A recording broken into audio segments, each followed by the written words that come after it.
Hello, everyone, and welcome back to another virtual face-to-face event and our first of 2021.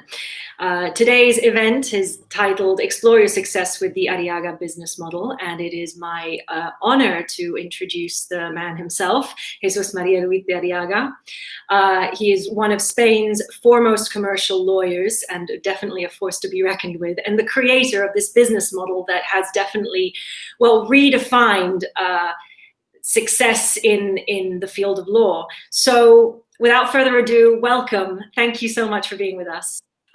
Thank you for having me.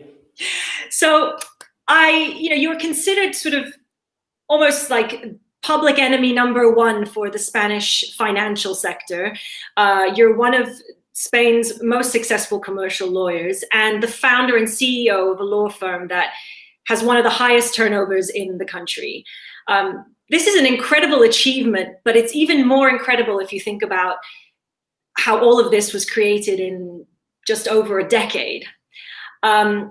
So to better understand how this happened and how you got to where you are today, I think it's really important to go back to the beginnings and how everything started, to get to know you, Jesus, and the different twists and turns your life took to get you here.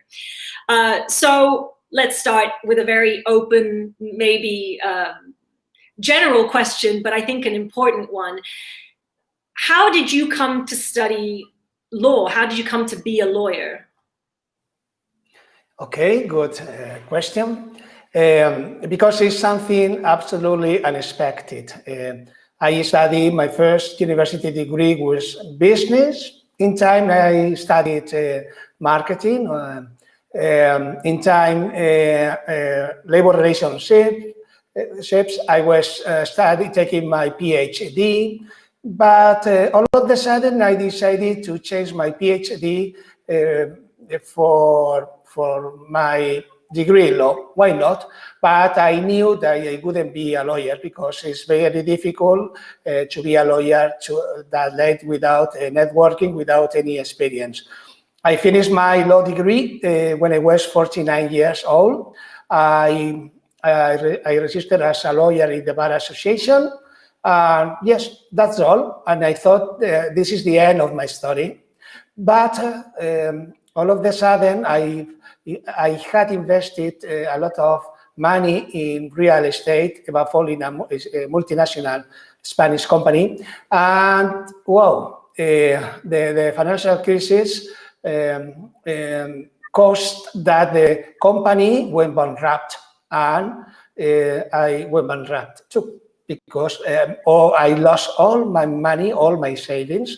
I was happy working for 2 years in non-profit organization who take care for people with mental disabilities, but I had to reborn, but I didn't know how to. But I wanted to recover my money. But I tried to find a good lawyer, not like me, to recover my money because I didn't have knowledge and experience. And all of them, all the lawyers I met, told me that was impossible. So I didn't give up and tried to study my own case. And I thought, oh, it's not so that difficult, it's easy. And I won the case. In a few weeks, I called all my friends affected by the same problem, and I recovered all the cases, all the money by free, because I wasn't a real lawyer. I was working in that place. So in time, I thought my business model could be to find a large sector or market niche or something like that you can organize operations and to grow exponentially. And all of a sudden, everything exploded. It's incredible to think that you became a lawyer, an active lawyer out of necessity, because you defended yourself, you won, despite all the real lawyers saying, this is not possible, it's not worth it. I mean, that must have taken a lot of faith and a lot of confidence in your own abilities. I know that you said that there was nothing, like there was no other way. It was either I do it or I've got no other choice. Was it something that were you always confident from the very beginning that when you realized, you said, oh, it's easy, but did you always think it was easy? Yes. I think I discovered that most of the people have beliefs. They don't analyze things. They don't see if it is possible or if it is possible. In my case, all the people had the belief that thing was impossible.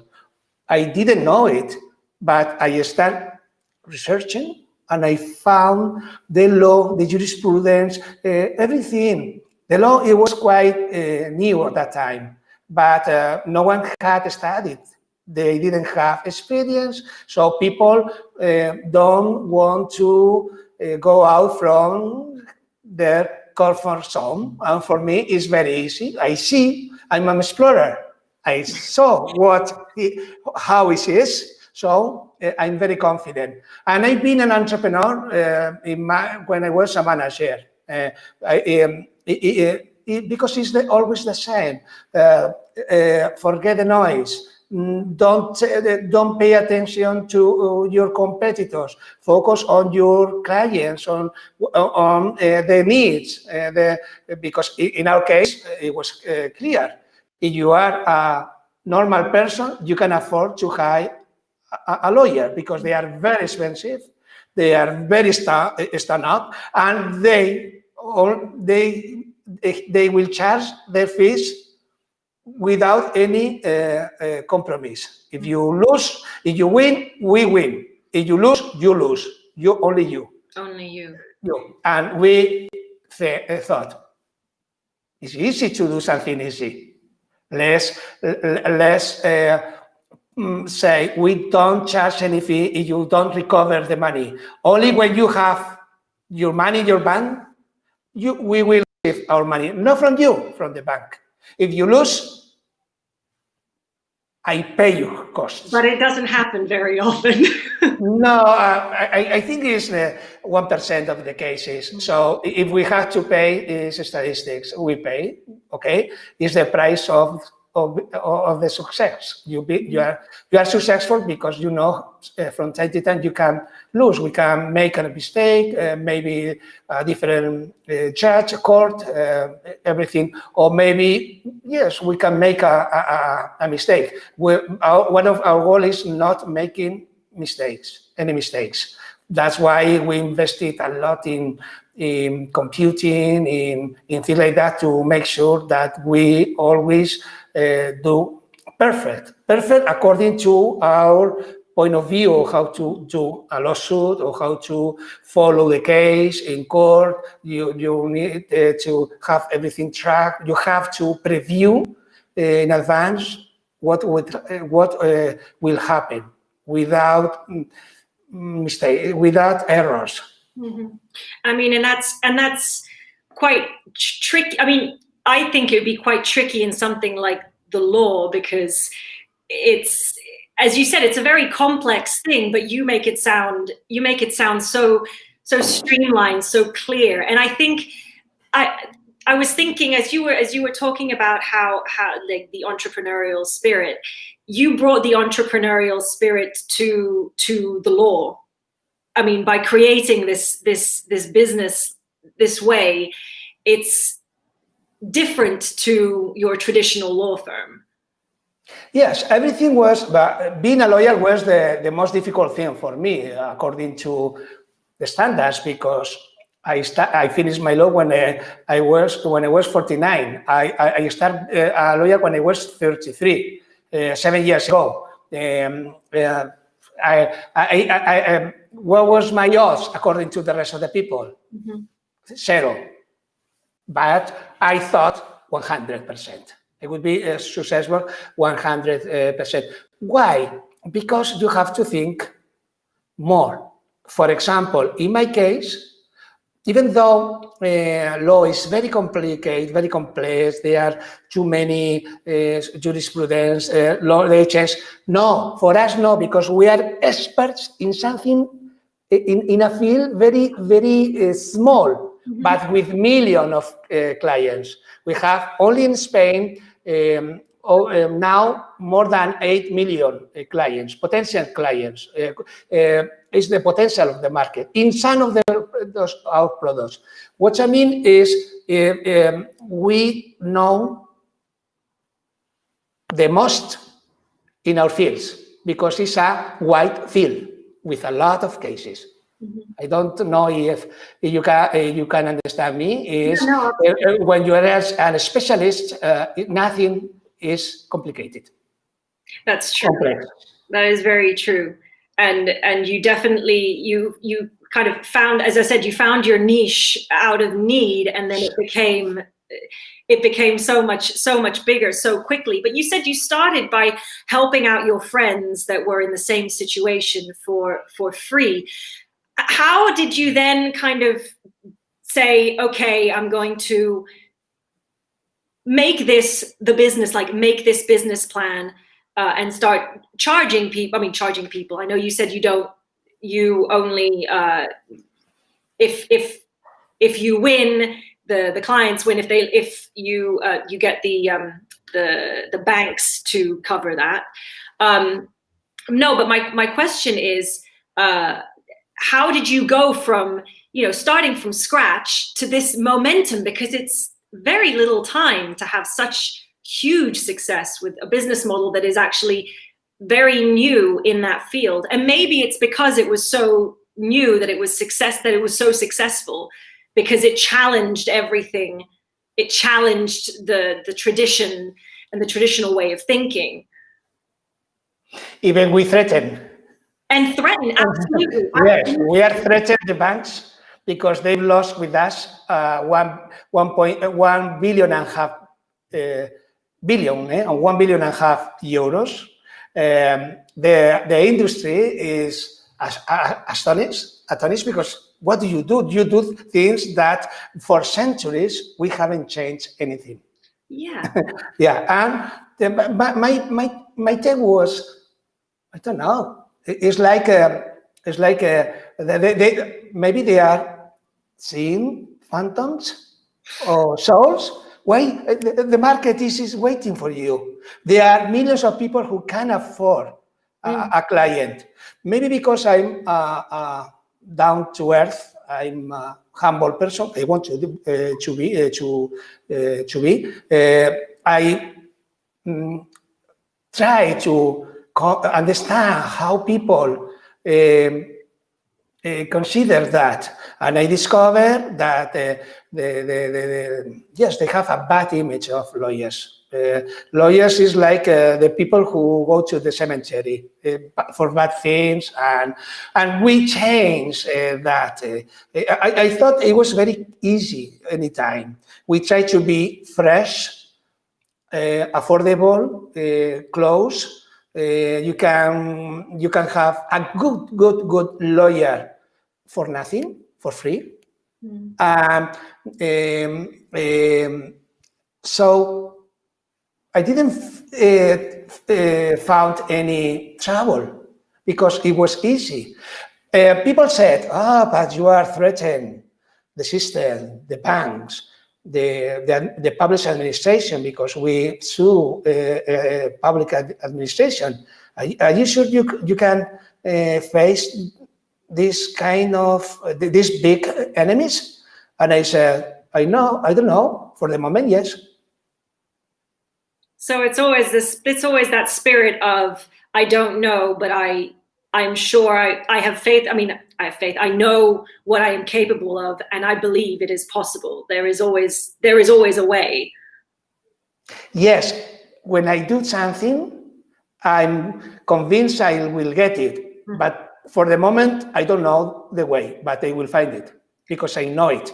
Yeah. And a lot of people, and I know that, that sometimes is the tricky thing in entrepreneurship in general is when you don't, I think that separates the people who are maybe successful from those who are less successful, is that I don't know does not mean that it's bad. It does not mean that it is not a good idea. I don't know means that it's just something that needs to be explored, and it's untapped, it's undiscovered. So you can be the explorer who discovers that thing.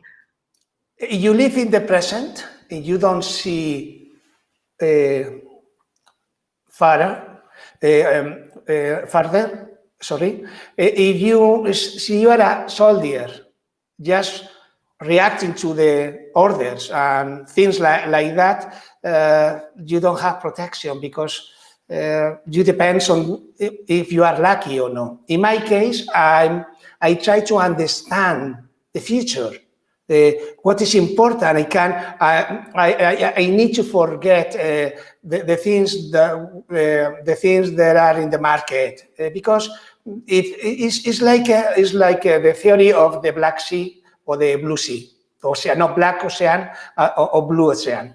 In the Black Ocean, everybody wants to fish. The fish is in the small ocean, and is red, because there are a lot of blood. In the Blue Sea, no one knows the Blue Sea is everything for you. Even you can get, it's too much that you get bored. So we are fishing in the Blue Sea, and you have to discover your Blue Sea in your industry. You have to, but the best way is you can think different, because if you think like in the Red Sea, you won't find any opportunity. Because everything has already been. You're seeing the limits as opposed to the possibility, the limitations as opposed to the possibility. The limits are with your way of thinking. But if you could think in a different way and consider the situation, the potential of the reality, or whatever, with other points, maybe you find what you thought it was nothing. All of a sudden, you would be in a goal mine. Mm-hmm. Yeah, I think we all know that, sort of sometimes letting go of the comparisons, or maybe the expectations, or the way that we think, we know that sometimes is the thing that's limiting us the most.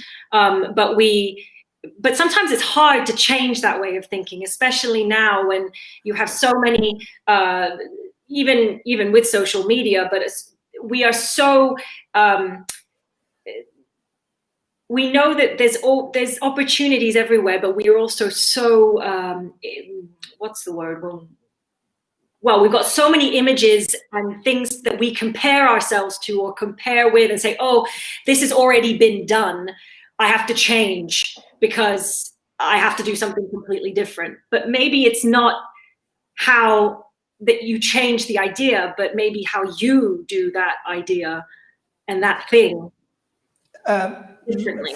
First, I think that you need crisis, because if you feel comfortable and you are doing well, more or less, not very well, reasonably, maybe you are having a boring working life, but okay, you are doing. But when you have to face a crisis, you have to take advantage of this opportunity, because you had to you should change. You had to change. You don't have a choice. That was my situation. I couldn't pay my debts. If I had to do something different. Mm-hmm. But the most important thing you said at the beginning, in the first question, faith. You have to believe in that you can get something, even though you don't know how to do it. Yes. Faith is very, very, very important. And when you, it's like the first idea, you discover the idea, and you are developing little by little. You talk with your, for example, I use my current managing director taught me a lot because we were friends. He used to be my student when I taught in a business school. So the conversation between us was developing something that was very naive. It seems to be very, yes, but we believed. And yes, and we developed. I suppose he is listening to me if he wants not to be fired. He's my friend. It's my That's friend. a warning. His name is Alex. Alex. Well, just a quick, just quickly, briefly interject to say, actually, speaking of whoever is listening, watching, that in the last 15 minutes, if anyone has any questions, wants to ask anything, we just leave a message, and we will ask whatever questions you have. The last 15 minutes are totally dedicated to whoever is watching. So I forgot to say that at the beginning, but I'm just using this as an opportunity now. So if Alex has any questions or just wants to say hello, he can absolutely do that towards the end of our session. So you were saying about faith, which and believing that something is possible, and sometimes that it's funny how when you're in a moment of crisis, that is sometimes when the strength of what we didn't know, the faith that we didn't know we had, comes out. Sometimes I think when you don't have time to think, as in to panic, or you don't have time to sit there and think about, okay, A, B, C, D, everything. You have to make a decision. It's kind of not life or death, but there's a crisis. You don't have time to think.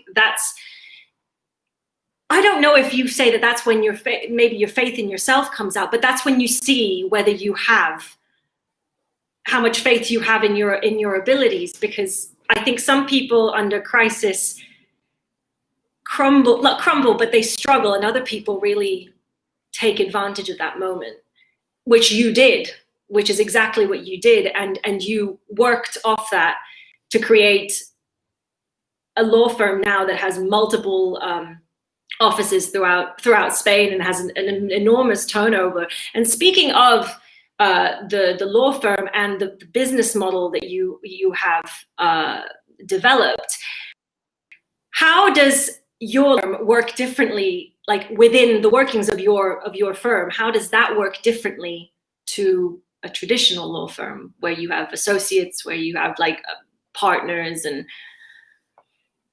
but the only thing, we are equal because we have to go to court. The rest is different. Everything is different.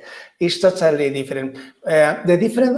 We have many differences. We have a lot of technology. We are building tools to help our business model to be able to scale, to gain size.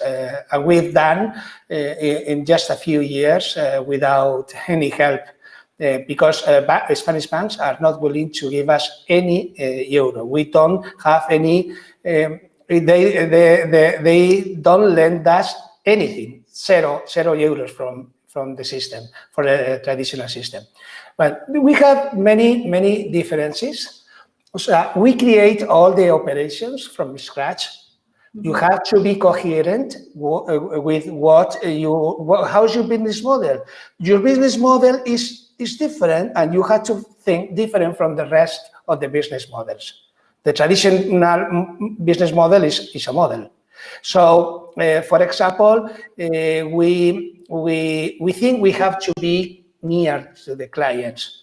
That's why we have 70 offices. Some of them, or quite a bit offices in commercial centers and shopping centers. Sorry.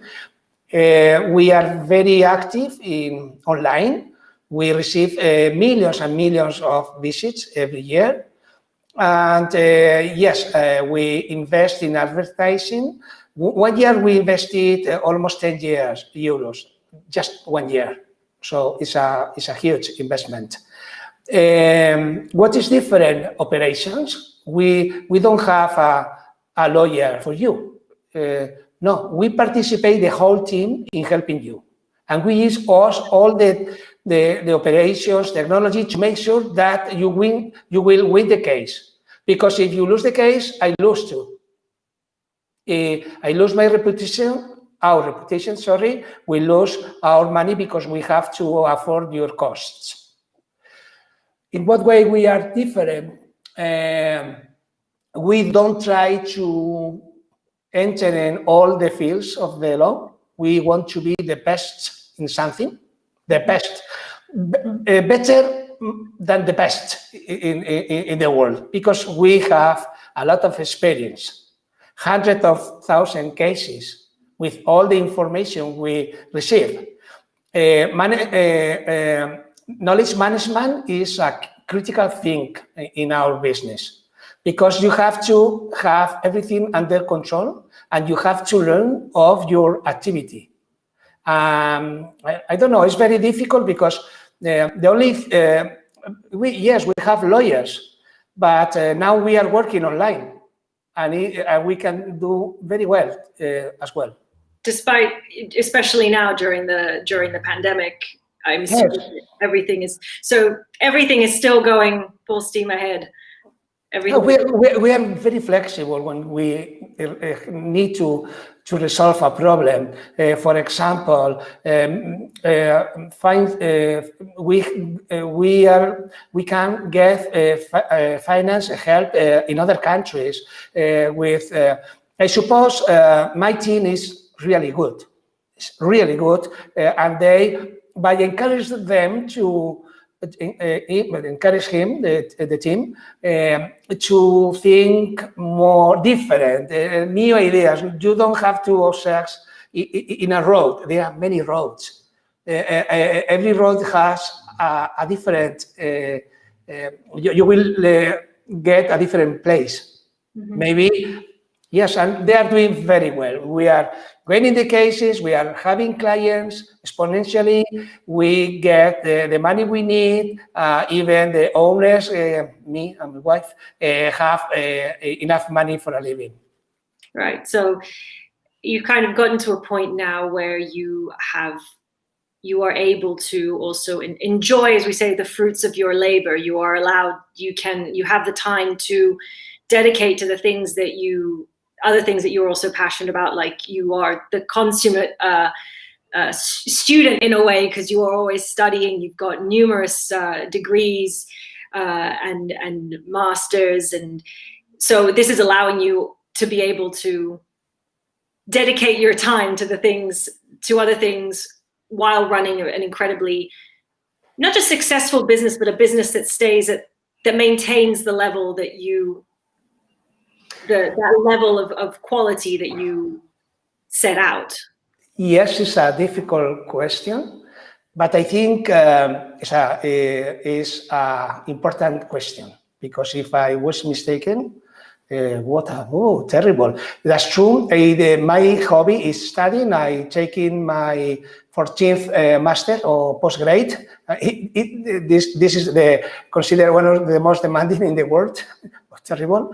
At the same time, I have to take care of my company. But people is like you are. The way of your leader, your team behave this way. For example, my team is very, very good. We have had many conversations. We debate things. We are helping each other. My point, what I have to do very well is to make clear that is the goal. What is the goal? And I need to convince all of them we will get it, but it's your job to find a way.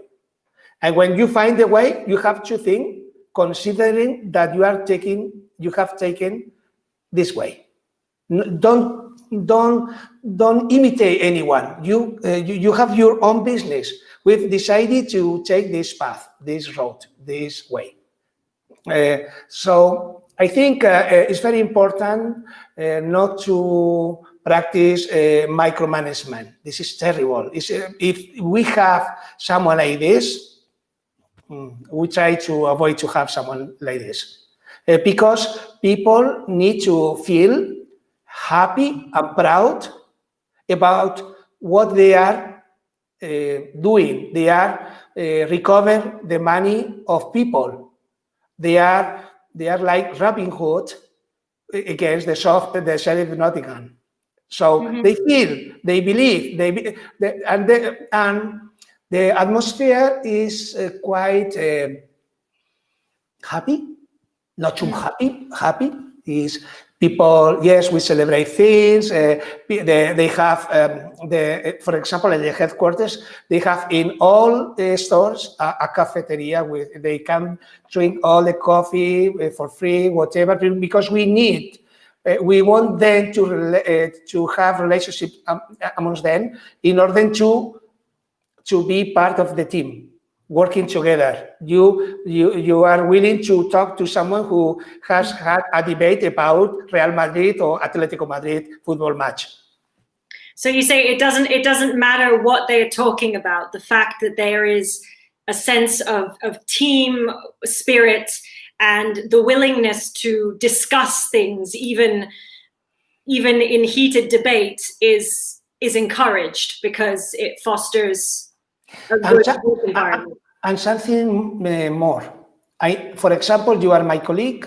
We work. We work every time in the office. You do your things. I do my things. Maybe I didn't speak with you. Maybe twice. But if we take coffee, I start knowing you. You start knowing me. You feel comfortable with me to ask me for something, or if you need a help, you are willing to do, because we are in touch. I mean, being in touch is that you can count on anyone, because but when you are in our job, our operation needs to be a perfect coordination in order to avoid mistakes, avoid costs, avoid everything. The good thing, the best thing is we need people know each other. If you don't know, it's the feeling of success and leadership, but the most important thing in your real life is you can count on some people that you met this morning, yesterday, or every day. Right. The relationships that we create with people. Yes. More stronger than my leadership. Right. And I mean, you touched upon this about not micromanaging, and I remember, previously you mentioned this, that when within your law firm, if someone asks you for help as to what do I do, how do I approach this case, or you've said that you won't give the answer. You will say, I have faith that you will find the answer, but try and help them find their way to their answer. That's true. We say it in Spanish, when someone is hungry, don't give the fish. Teach him how to fish. This way, he won't have hungry no longer. So it's very important to. It's not motivate, because it's a different aspect. It's like you give your an answer, learn anything. Tomorrow you will have to learn another thing. But when I say when you ask me, and you the problem solution. So you have problems. In fact, directly how to solve. I mean, to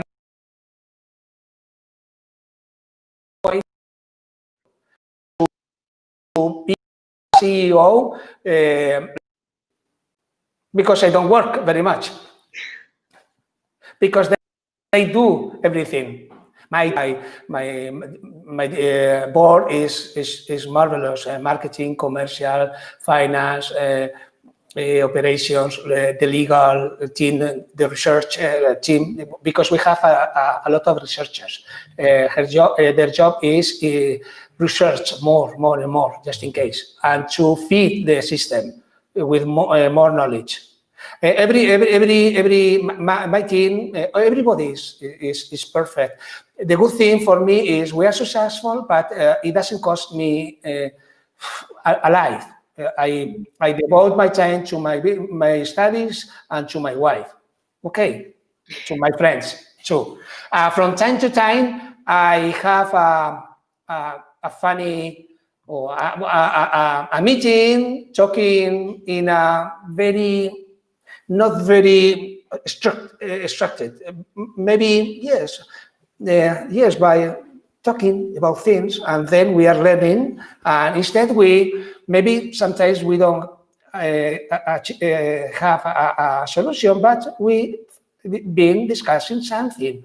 Next day, we will find the solution because we've been thinking about it. Sure, absolutely. I mean, your business is essentially, even if it's gotten bigger and bigger, it's always a direct reflection of you and who you are and your ethos. I think I'm going to start with some of the questions a little earlier because I was seeing a few were popping up, and I'd like to try and give as much time to each question because they're really interesting. So one of the first questions was it difficult to start a business like yours in Spain? And did you find a partner or investor who trusted your idea? Okay, no, nothing, anything. I was naked without any help, except my friend Alex, that he was working for another company, and we we took coffees and we chat. No, we developed the project from scratch without anything, working by free. We were winning the cases, and our margin is very high. Right, and it was and about whether it was difficult, like how difficult was it to actually start the business like yours in Spain specifically, and maybe at that time specifically at that period? In Spain, we have many problems. First, we don't have an entrepreneurial mentality, okay? First of the things. We try to we are very victimist. Oh, it's because the government, because the crisis. But but you are laughing, crying, but you are losing your opportunities. I tried the most difficult thing, because it was impossible to imagine that at that time. Even now, people don't believe it. So if you want to have excuses for not being an entrepreneur, it's okay. But you are wrong. You must know it. Well, if you want to have excuses for not being an entrepreneur, you don't become an entrepreneur. That's true, because you have to believe. You have to believe in an idea. Maybe you wouldn't believe in it because you were very well. You are doing very well in this case. Okay, you feel you are in your comfort zone. I was 35 years or 30 years in a comfort zone. When a few years of retiring myself, I started that. Okay, why not? Never is too late. Absolutely. Well, exactly. I mean, as you said, starting at around in your early 50s, something that like a lot of people now, I think that maybe less so now because of the crisis and because everyone's trying to work out how to make a living alternatively maybe to what they were doing before. But oftentimes, you know, we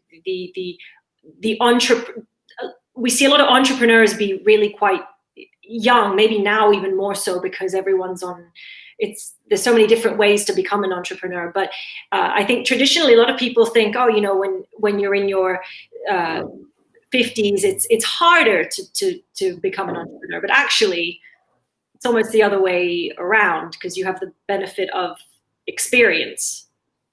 Yes, I read in some place that half of the entrepreneurs are over 50 years old.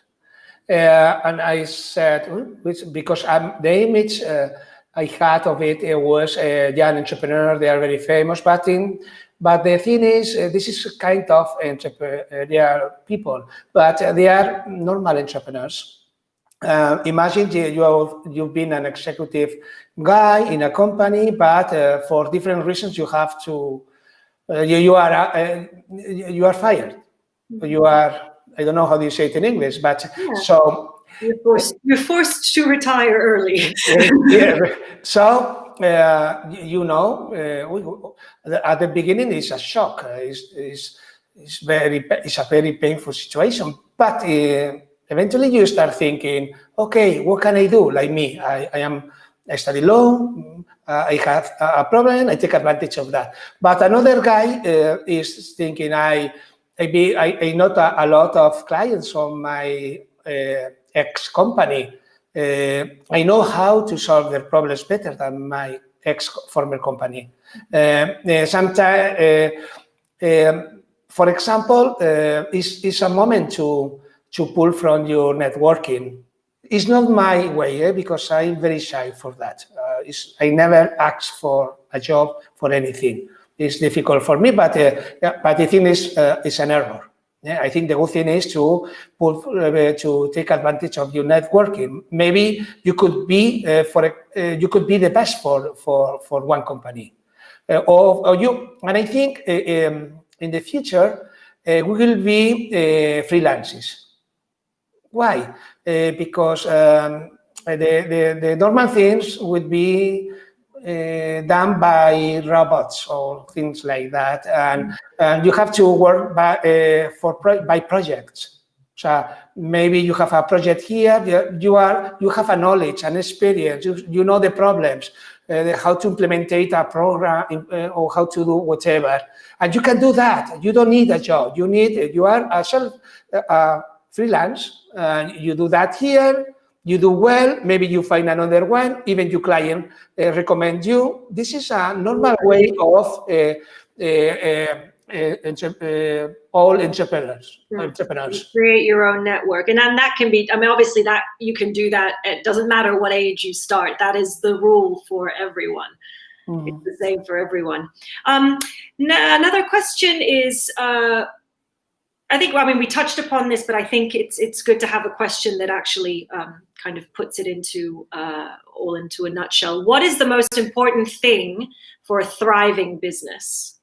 For? A thriving business, a very abundant and also successful, but a very abundant business, a business that does really well. But people abandon business when they are. What's the most important thing for a successful business, one that thrives? Okay. Yes, it's always the same problem, mindset. The idea we have of the business, of the world. You have to evolve, you have to change, because your idea, you have an idea, you don't change the idea, but you have to find the opportunities. Maybe you have to change your way of doing things. Maybe you need to change things like new geographic markets, or maybe specialized in one. Maybe for example, imagine I'm very good at creating clients. I sell my credits to other company. I I don't do anything. I contract another company for doing that. It's not my idea. I mean, I'm not thinking about it. What I mean is, you have a good idea. You have a business model. Yes, but it's like yes, you have a baby. You did something with your partner and you have a baby. You haven't finished. You have a baby. You have to take care of it, and you have to help him or her to develop healthy. So it's the same, your project. Yeah, so it's constantly evolving, and you can't be fixed in just the one mindset.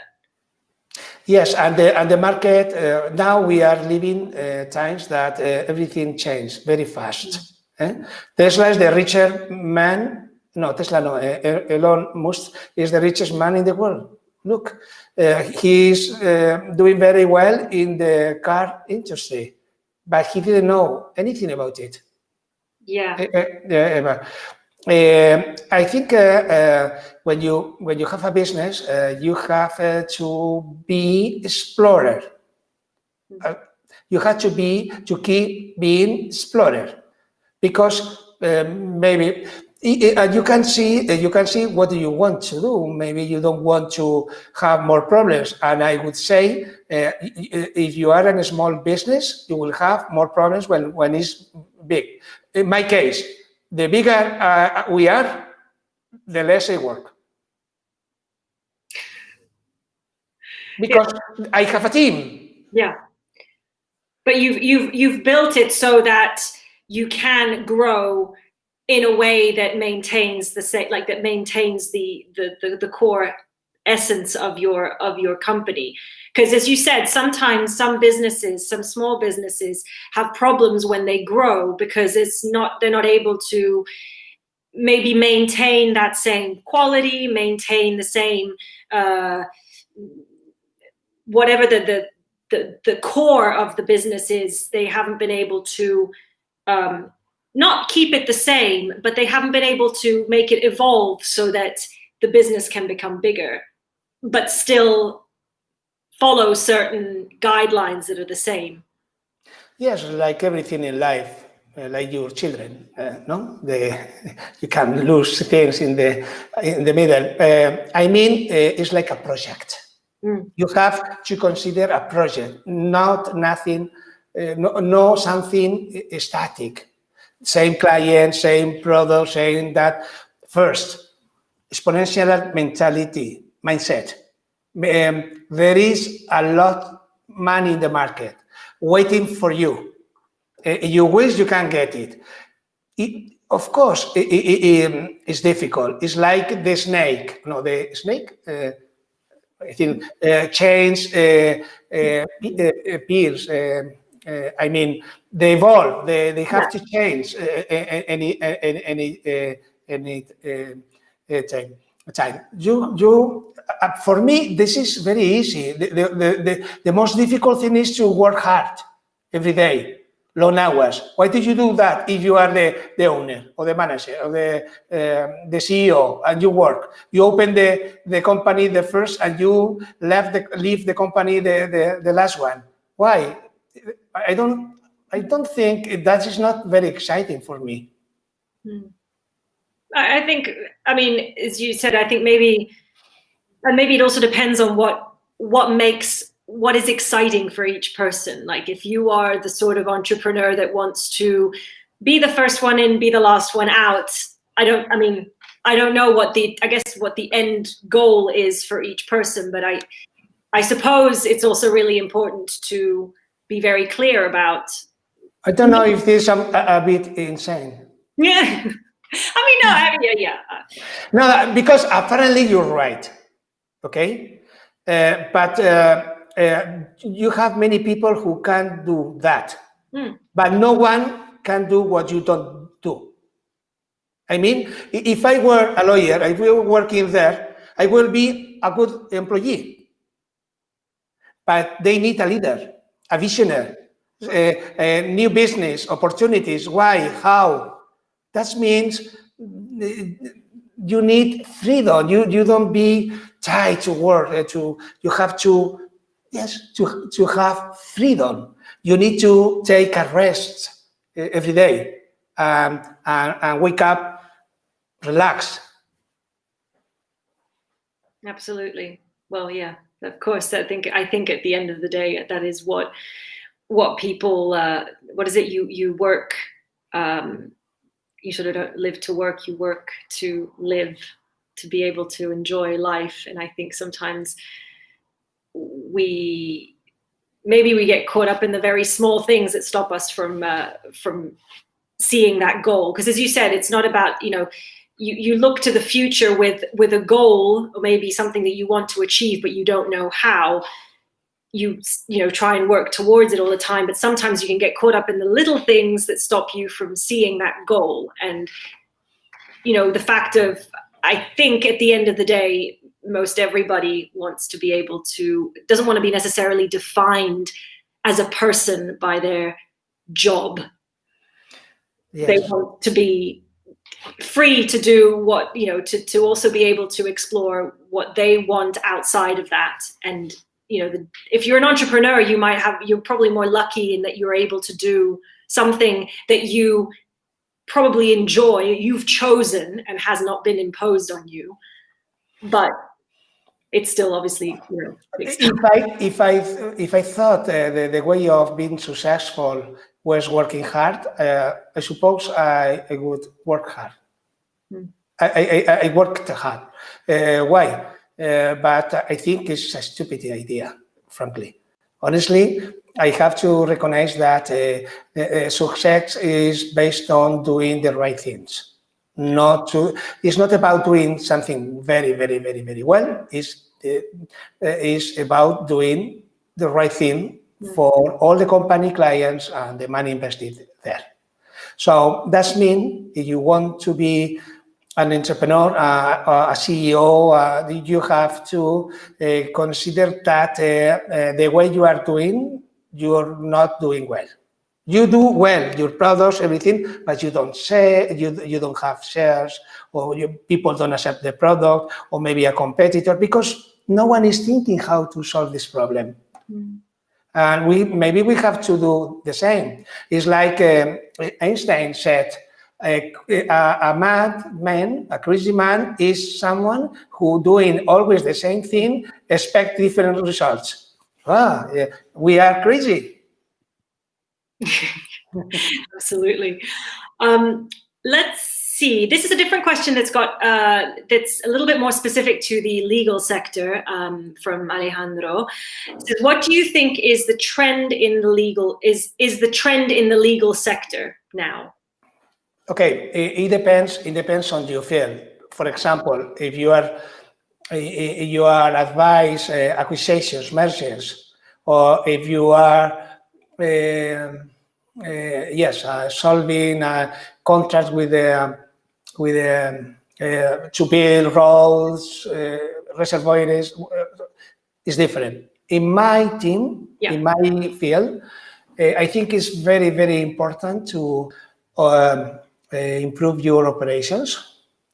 You have to invest in IT technology, in machine learning, artificial intelligence, and I don't know. We have to invest in our brand, because the brand is everything, is trust.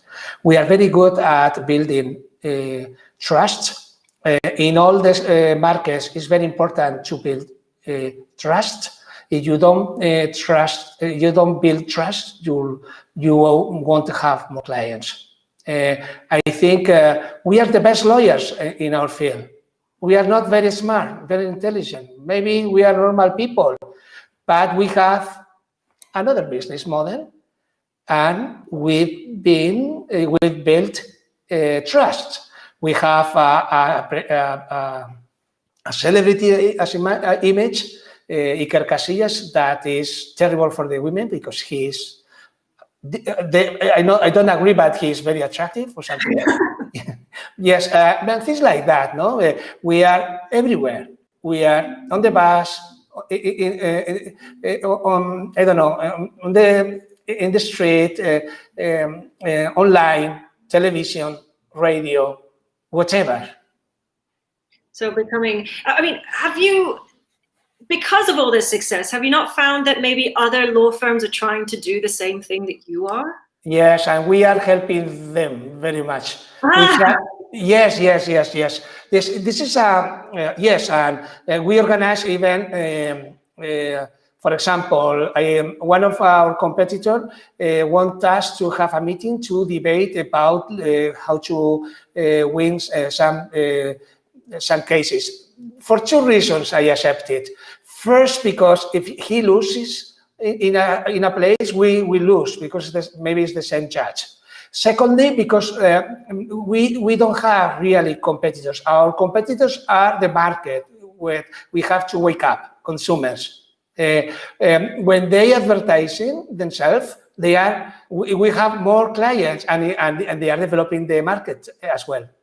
So we don't have real competitors. They are part of our team. They become an extended team.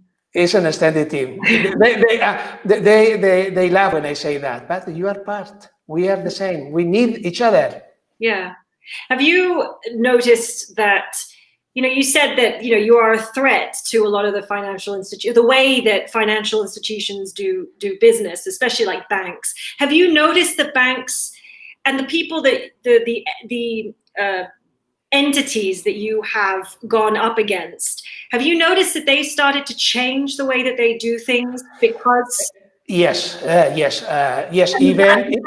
Even some parts of laws are modified by our presence. Now the problem they have is they have 8 million mortgages. They already done the abusive clauses. This is our market. We are very happy that in the future we won't have this job. We will change, we evolve, because I want to live in a society that we all win. Now the banks used to win, taking advantage of the ignorance of normal people. Because they don't know that. Now now for example, they design products Arriaga proof. I mean, yes. Someone from a bank told me, a friend who is a lawyer working for the board said, now they debate the new products, thinking about Arriaga. It has to be built Arriaga proof. I think that's a very big compliment to you. So, yes. Let's see, another question. We're going to get to the last couple of questions because now we're almost at our hour. What are the advantages and disadvantages of studying while opening a business? Studying, sorry? What are the advantages and disadvantages of studying while you are opening a business? So studying and working. In my case, I have my mind very trained. Okay, I can think a problem from 11 different points of view. When you study something, you are more focused on something you learn. For example, now I'm taking a global executive MBA at Gemba at ES Business School. We have to solve problems every day, and improve my. I'm more willing to face complex problems because I do in the laboratory. That is the school, the college. I'm in good shape in this. I think one of my secrets is people say I have a critical thinking, no, because you consider the problems from different points of view, but for you comes easy. Why? How do you do? I'm studying every day. I'm solving cases, projects. I had to debate with my classmates. I wish I could study in your college, but now it's impossible because of the pandemic. Yeah. I would be a good student. I mean, a good student. I could ask a lot. So you think that working and opening a business and studying at the same time is definitely worth it because you are learning and applying what you learn at the same time? Yes, and the best ideas comes up when you are in class, out of your working place. Because when you are listening something, that reminds you a problem you have, or an issue, or what you get something. Most of the time, it's like a therapy of your business, because you are out. You can say, you can make decisions without having fear of being mistaken, because you are in class. This is a laboratory. Mm. You can make your mistakes there, and yeah, you can make the mistakes there, and it doesn't have an effect. The way you learn by your mistakes, but it's better to make the mistakes out of your business. Yeah, of course, as is with everything in life. It's just that in life, sometimes there is more to lose, and the education environment is always one that encourages that kind of exploration and failure, because that is where you can grow.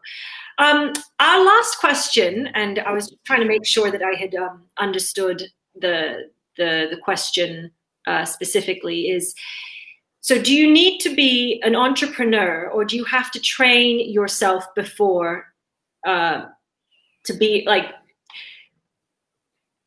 Is being an explorer born or trained?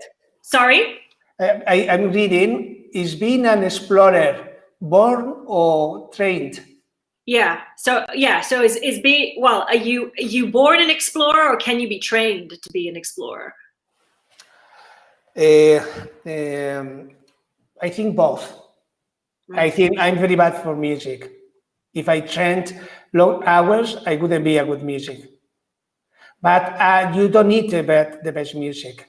I think maybe, for example, when I was a child, no one could imagine I would be an entrepreneur, because I were insecure, shy, and maybe I was a bit stupid. When people find me years and years later, said, "Wow, how you was able to do that? This is impossible. I didn't imagine that you can reach this point, this situation." So I think in my case, I was born more or less. Many people is born this way, but they don't develop the entrepreneurial mindset. I think that's actually a really interesting question, because some people say, "Oh, I don't know, I don't have the mind for that," or and a lot of the times it's kind of how the older you get, the more you start to question also your beliefs, when you were, maybe the way that you were brought up, and the things that you were told were the way things were, and then you start to discover more of who you are as time goes on, as you start questioning. And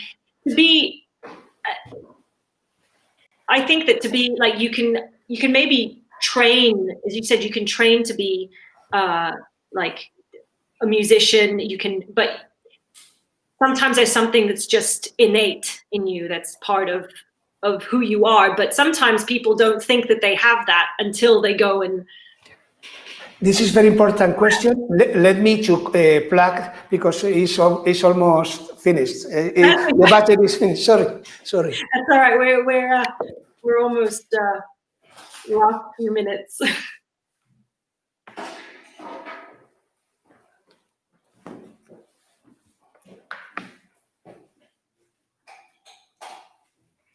So sorry.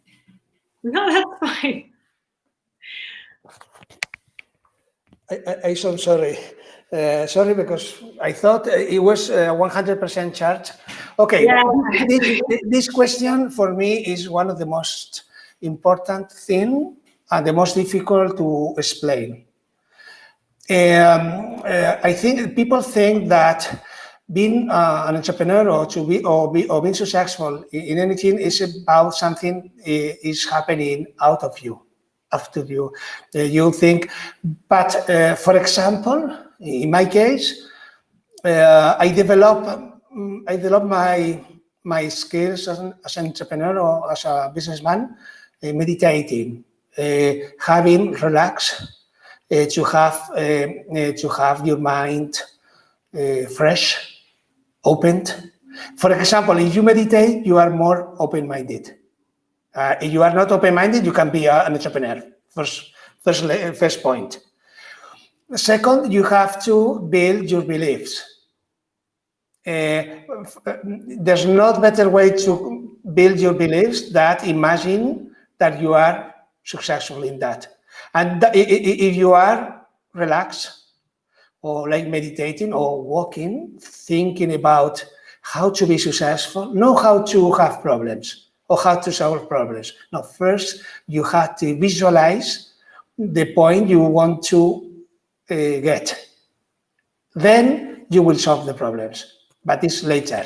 And if you go this way, difficulties will be easy to overcome. Absolutely. I don't know.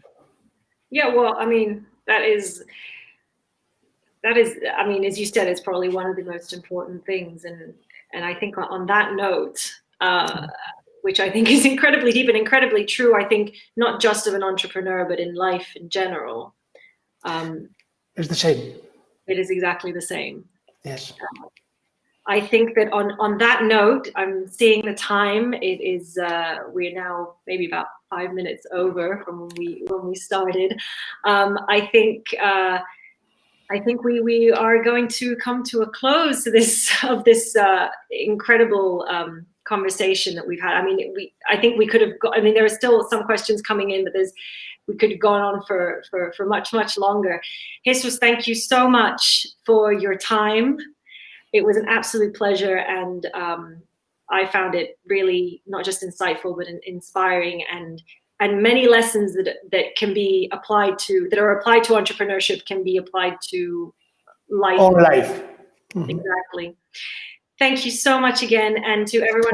Thank you very much. Thank you all the people who has been listening to me because I learned saying these kind of things and answer this kind of questions. Thank you very much.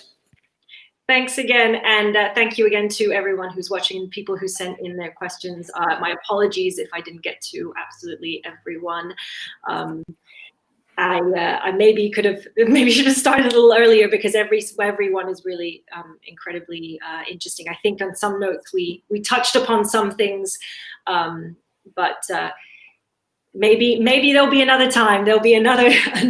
Well, I'm totally at your disposal. No problem at all. I think it's very funny for me. Funny. I get fun, and I love doing that. I want to help people. Well, we really, really appreciate it. Thank you so much again. And to everyone who's watching, have a lovely evening, and we will see you at our next event. See you soon. Then, bye.